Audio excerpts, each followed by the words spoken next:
Welcome back to another episode of London Lights. I'm your host, Dan Mailer, and we're here for part two of our interview with Kelvin Harrison.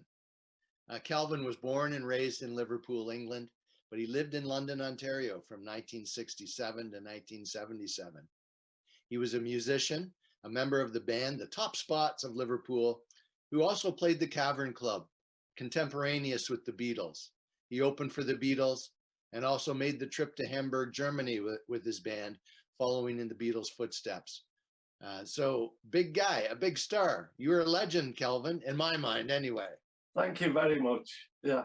And it was a pleasure meeting you, and as a 12-year-old, I reckon. Yes, and you gave me guitar lessons again about how to play Beatle music and pop music that I performed actually at Beatle Fest in London, Ontario in 2016 and 17, and played one of the songs that you taught me.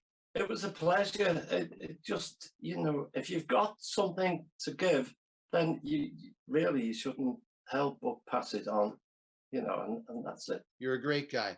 Now, we did part one of the interview already. We're back for part two because I can tell you the response on social media to the idea of me talking to you from Liverpool and your involvement with the Beatles in the early days. I've had tremendous response on social media. So you're back by popular demand. Thank you. And, I can't believe it. Fame at last. Well, what's amazing to me to this very day, Kelvin, is that the Beatles broke up in 1970. I mean, we're talking over 50 years ago. But they appear to be timeless. As we are going to tape on this interview, the Beatles are big stars again on Disney Plus with the three-part documentary that Peter Jackson is putting together. I think it's called Get Back, something like that. And the demand for that is incredible. I mean, they are timeless. They are popular. I walk into the News Depot. There's maybe 6 magazines that still have the Beatles on the cover. Rolling Stone magazine still rates dozens of their songs in the top 100 pop songs of all time. I walk into my son's bedroom at night. He's got the iPod on. What are you listening to, Lucas?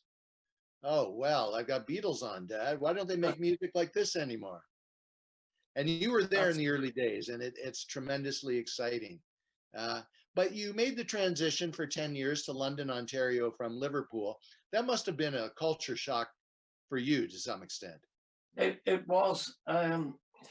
It was kind of strange because, for example, we were wearing short shorts in the summer and everybody was wearing Bermuda, I think, long shorts. I used to get skitted a lot about that. But I found people very friendly, and they used to ask me a lot about the accent, and they'd say, I wish I had an accent. And I would say, well, but you have an accent, I love it. And they'd say, but I love your accent. And then, and then they'd say, where are you from? And I'd say, Liverpool. And then they would say, do you know the Beatles? And then I would have to think, hang on. And I would say, yes. And then it would kick off. And of course, with a last name like Harrison, people probably said, are you related to George? Oh, that's a question and a half, yeah. So it got that way. There was a bit of a joke. I used to say, yes, he's my sister. And I would get some funny looks then. That's typical Beatle type humor right there. Hey, yeah. So I know in Liverpool, in England at the time, when you left in 1967, I believe there was like only 2 TV channels, both run by the BBC.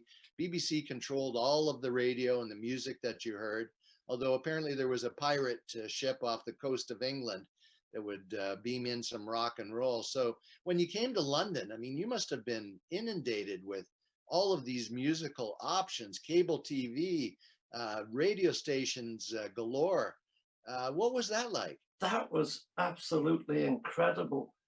Many, many late nights and early mornings. I mean, I just couldn't stop watching TV. The only problem was there was a lot of adverts on compared to, over here. But you soon got used to that. You soon, just took it on board, and I loved the TV. The only thing was cable TV at that time was in the early hours. You would lose, it'd be all over the place, and you'd lose the picture, and it'd be fuzzy and all kinds. But it was great. It was great, and I loved. Was it CFPL London Channel 10? I think it was, and I used to watch that all the time. I liked London TV. Well, that's great. One of the things we talked about in our pre-interview discussion and didn't make it to tape in the first episode, as I recall, was the Great Ice Storm of 1967, where, from England and coming to this land of the ice and snow, I can only imagine what that experience was like for you. It was unbelievable. I've never seen anything like it since, and up till then, I'd never seen anything like it. I don't suppose in my lifetime I will see anything like it again. It was like something out of Walt Disney.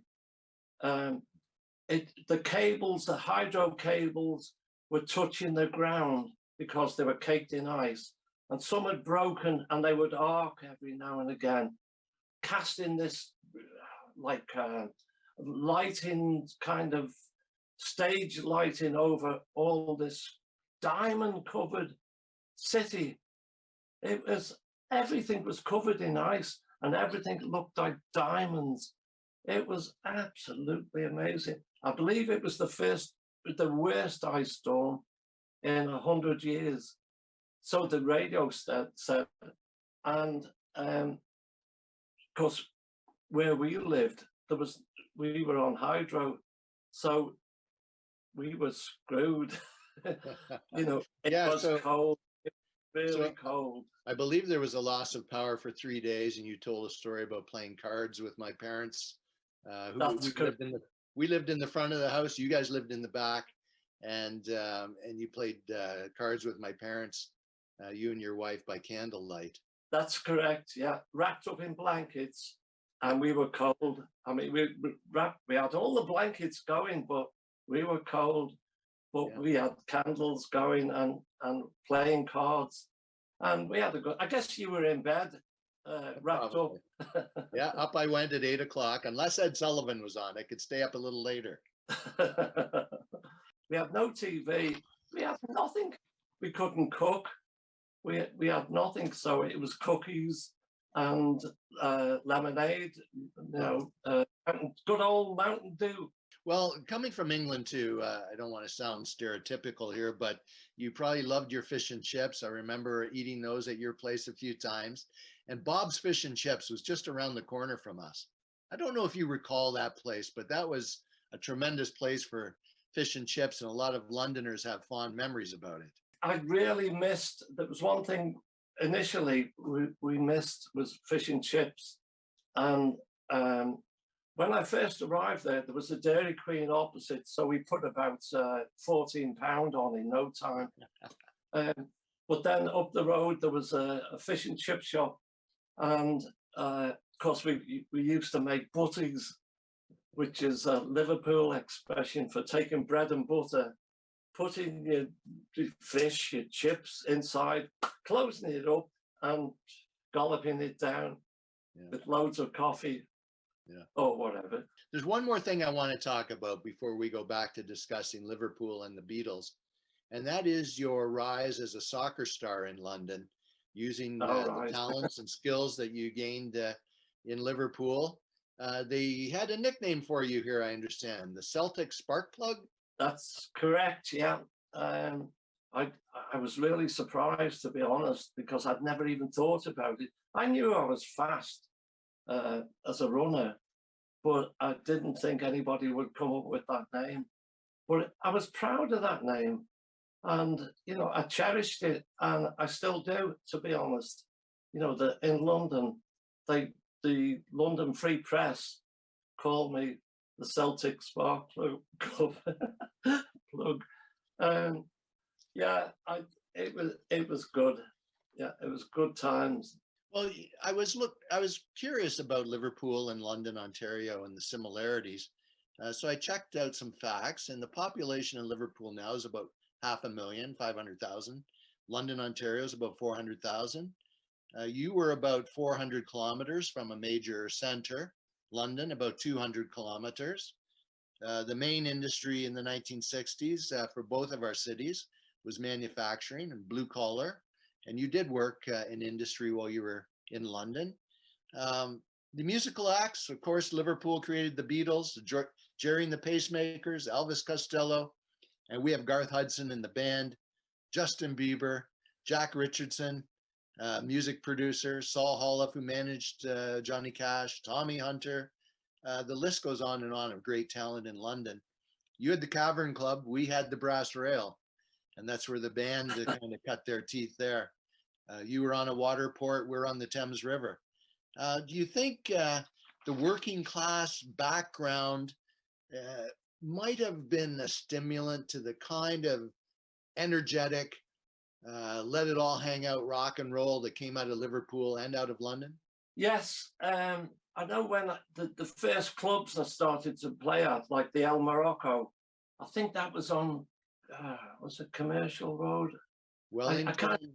the scene was very similar in many ways with the young bands and the way that we were received by the crowds and the way people used to have to queue up, line up, take a, outside. They would go from the main door outside into the streets to try and get in. And the doorman would say, yeah, yeah, you. And if you got a backhander, that is, a couple of dollars. Uh, you from the back, you could come in. There was a lot of similarities that I found between the two. That's why I was able to settle down for 10 and a half years. And I would never have left London. I loved it. Only because of personal situations. Right. Beautiful city. Kelvin, we're going to head back across the Atlantic when we come back from our commercial break. We want to hear about Beatles, Beatles, Beatles, and more Beatles. And we know that you were there in the early days. You rubbed shoulders with them. Your band opened for the Beatles. You played the Cavern, and they came in to see you in the Cavern. I want to talk about that when we come back. So, viewers, hang on. We'll be right back with Kelvin Harrison from Liverpool, England.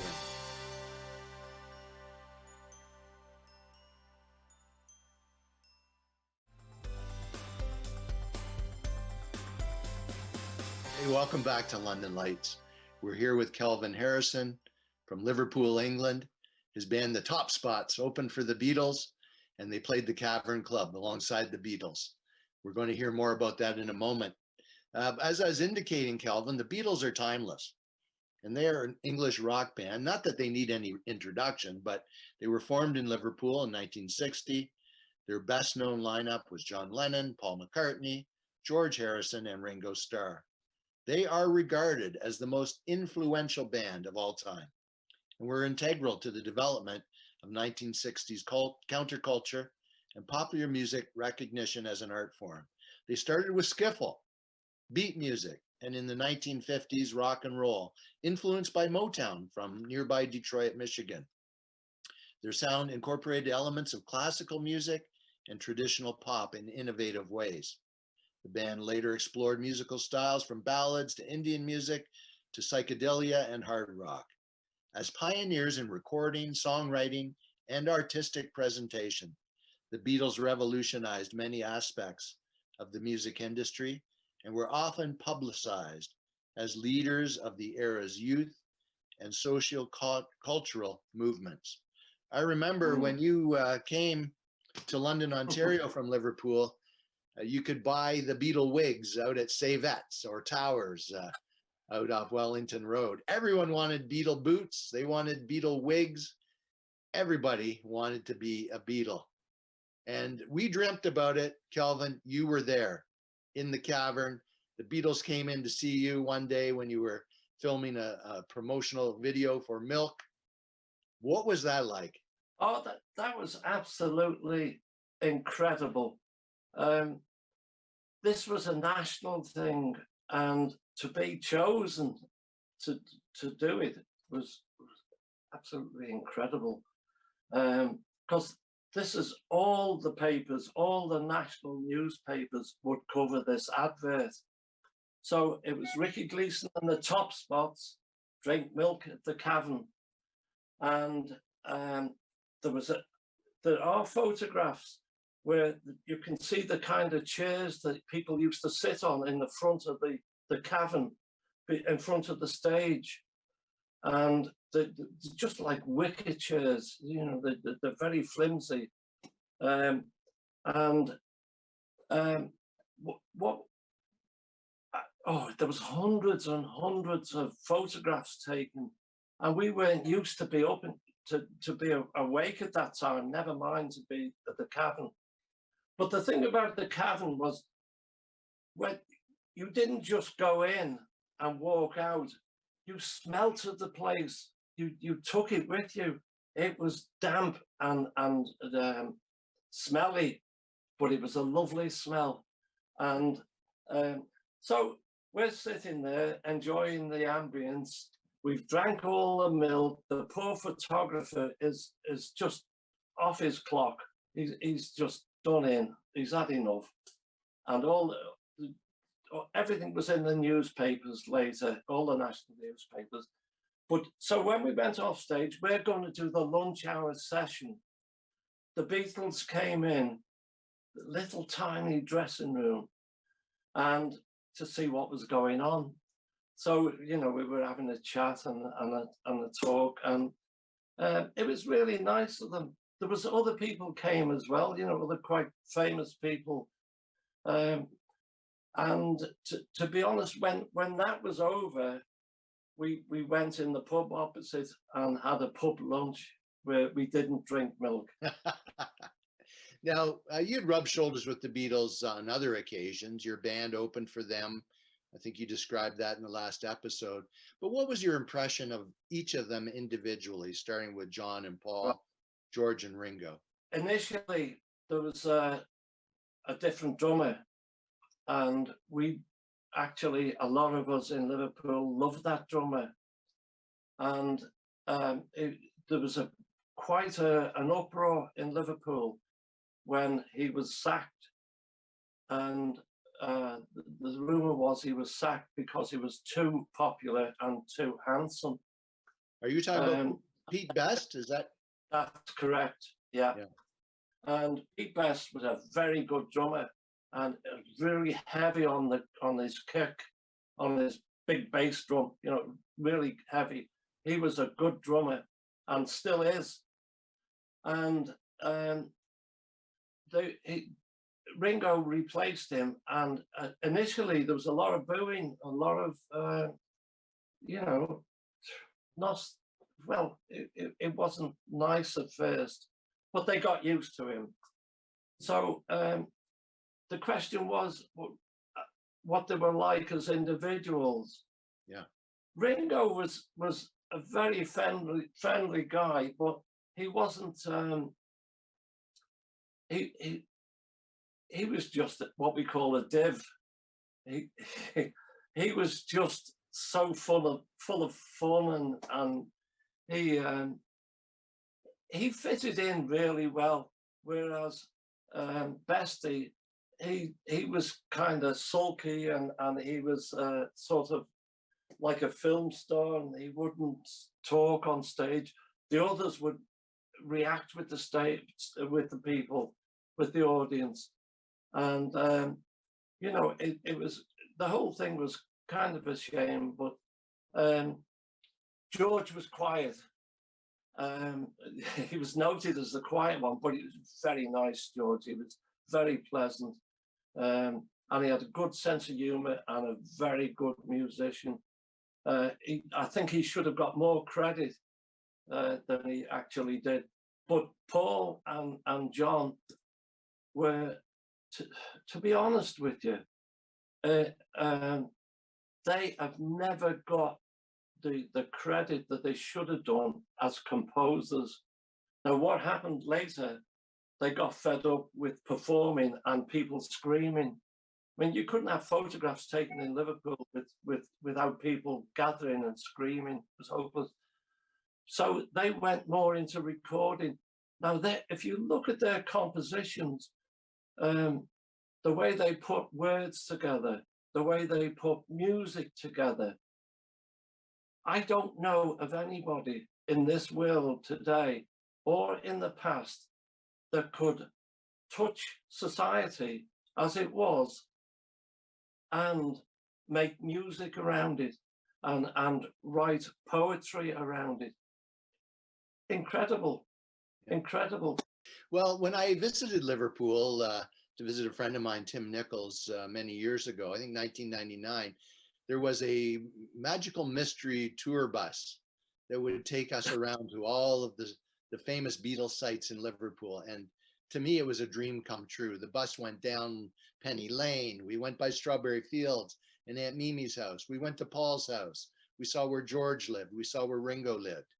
And the bus made an unusual stop when we were on tour to let John Lennon's uncle onto the bus because it saved him a 5-block trip to the store.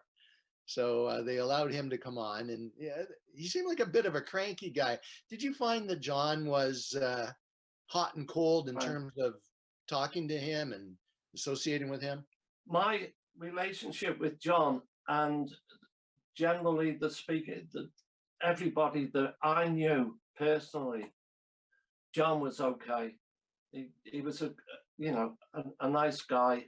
You see, there was a clique or a clique where if you were in that, you knew things.